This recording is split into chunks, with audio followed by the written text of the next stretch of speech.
اعوذ باللہ من الشیطان الرجیم، بسم اللہ الرحمن الرحیم۔ شروع اللہ کا نام لے کر جو بڑا مہربان نہایت رحم کرنے والا ہے۔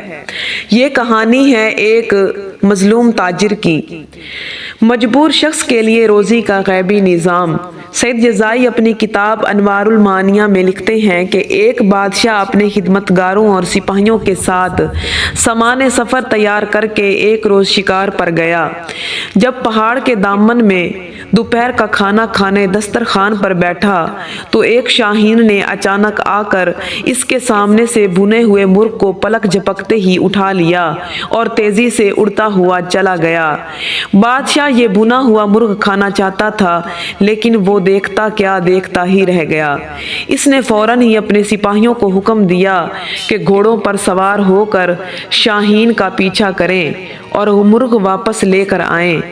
فوراً ہی لشکر روانہ ہو گیا، یہاں تک کہ شاہین کا تعاقب کرتا ہوا پہاڑ کے دامن میں جا پہنچا۔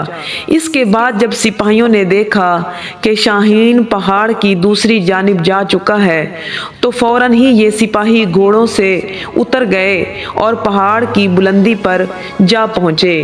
پہاڑ کی دوسری جانب پہنچنے کے بعد انہوں نے بڑا عجیب و غریب منظر دیکھا۔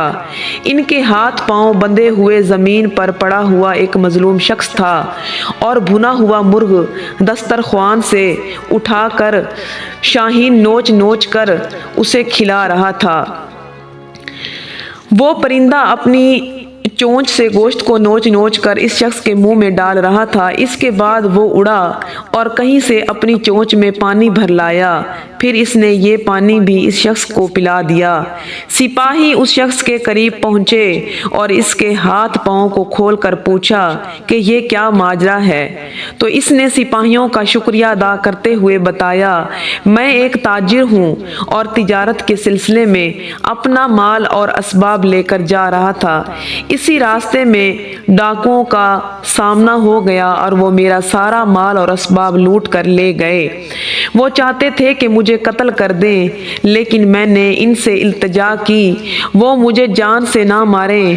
وہ کہنے لگے کہ ہمیں اس بات کا ڈر ہے کہ تم کسی طرح آبادی تک پہنچ جاؤ گے، اور اس کے بعد ان لوگوں نے مجھے میرے خچر کو باندھ دیا اور چلے گئے۔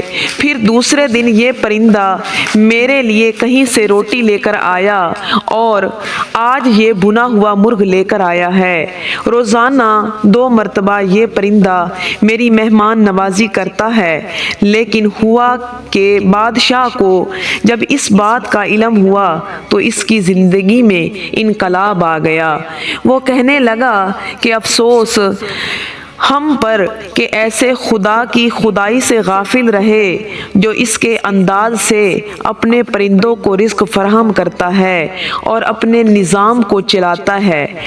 یہ کہیں کر بادشاہ نے اپنی حکومت سے کنارہ کشی اختیار کر لی اور اپنے زمانے کا عابد اور زاہد شخص بن گیا۔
Thank you for watching this video until it is finished. If useful to you guys, please like and share this video.